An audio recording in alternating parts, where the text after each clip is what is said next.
Hello, and thank you for asking me to talk to you today on research and the patient perspective. My name is Kate Quirk, and I'm the Patient Support Coordinator for Neuroendocrine Cancer UK.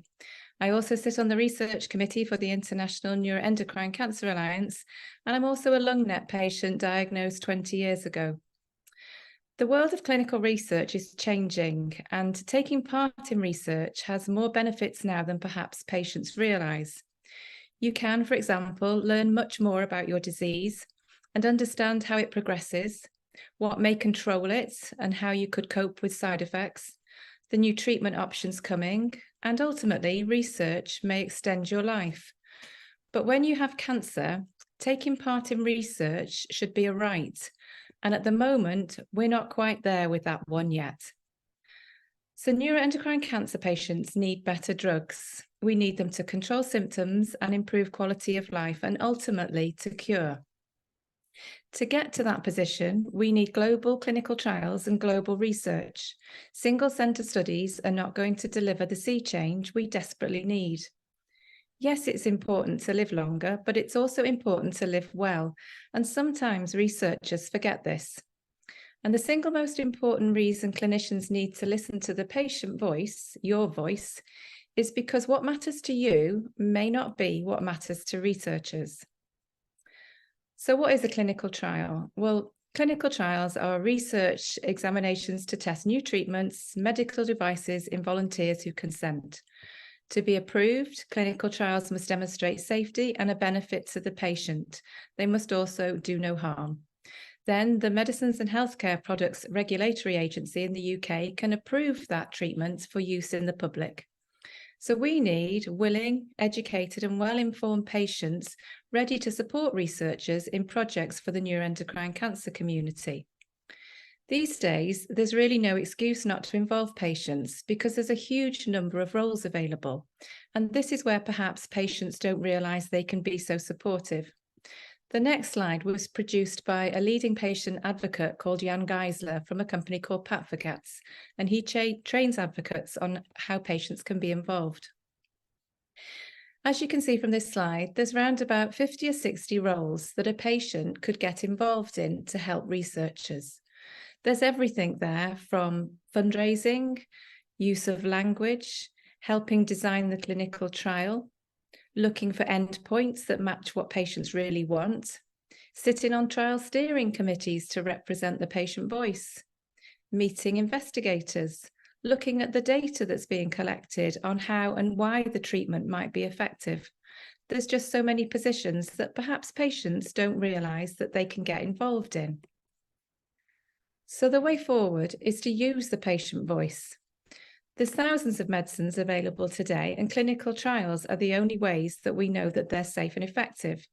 So we want a patient-led research partnership working across all stakeholders. We want researchers to use the patient experience. For example, if you look on clinicaltrials.gov today, or one of our other partners, Ancora AI, there are almost 4,000 clinical trials available if you search under the term neuroendocrine. But if you add in the filter UK, that drops to just 289 clinical trials. If you add in the filter active, it drops again to just 44, and some of those are not recruiting right now. How many of those do you think have had patient involvement in their design? The answer is not many. So how can we make progress? Well, neuroendocrine cancer is now the 10th most prevalent cancer in England. And in order to make some progress, we're going to need to make sure that the research goals match the patient goals. So, for example, a researcher might think that overall survival or progression-free survival is what the patients are after. But this might not be the case. Quality of life might be more important to a patient. So clinical trials are the only way that we're going to know that this is the right process. So clinical trials are constantly seeking that group of patients who respond. And what we do today affects those who come after us and to help find a cure for them too. So we need to understand what really matters to patients. Take fatigue, for example. It's probably the most commonly reported treatment side effect and burden of disease. It can be hugely taxing, but we don't really acknowledge it, and we certainly don't address how best to look after it. We need to view the disease holistically, and arguably even having conversations about fatigue and how a patient might cope with it, what may exacerbate it or what may make it easier to live with, could bring tremendous benefits for the patient. Just being listened to, being heard. My point is, it's not always a cure that we're looking for. So the missing link, I strongly believe, is patients. Neuroendocrine Cancer UK run many patient support groups throughout the year, and trial recruitment could be vastly improved if researchers involve patients early on. When the patient community starts talking to each other, they form one strong voice with many common aspirations. So the collaborations can deliver far superior levels of research, and patients can contribute to meaningful conversations in many areas. So how do you get patients involved? Well, you find a support group or a charity and you mine it. You talk to those patients. You can use questionnaires, surveys, videos, podcasts, patient experience stories, health apps, and feedback on clinic setup.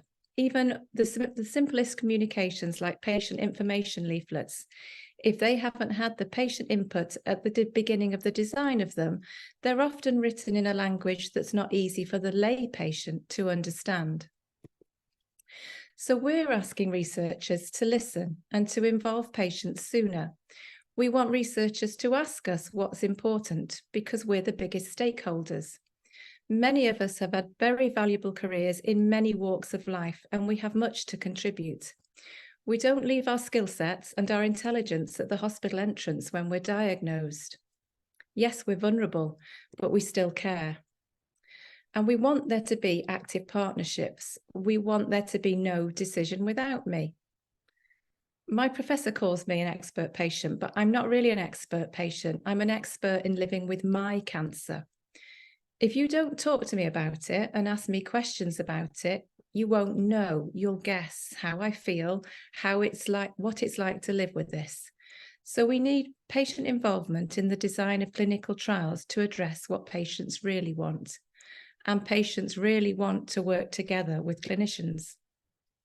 These are some of the partners that work with the neuroendocrine cancer community at the moment, and they're very important to us. So patients also have a responsibility, though.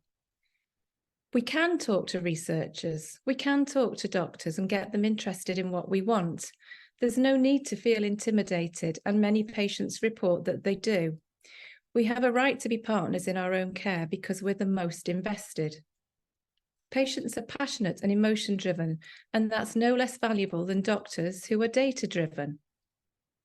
So what's coming up in the future? Well, theranostics and nuclear medicine is going to be very important to our community. Most patients know this as PRRT, but there's more to it than that. And I'll let one of the fellow presenters, Dr. Prakash Manoharan, speak about that in a minute. There are also several current clinical trials in the UK that are really showing some excellent work. They're listed here, and if anybody's interested, you can go and look at these at a later date. There's also more nuclear medicine clinical trials coming, and those are listed at the bottom. So what's missing? Well, we no longer want to hear there's nothing more we can do for you. We still need accurate biomarkers, a better understanding of this disease, better quality of life measures which have the biggest impact on patient care, and researchers to work with patients and engage all stakeholders. Because I don't know what tomorrow holds, but I do know who holds it: researchers. Thank you for listening.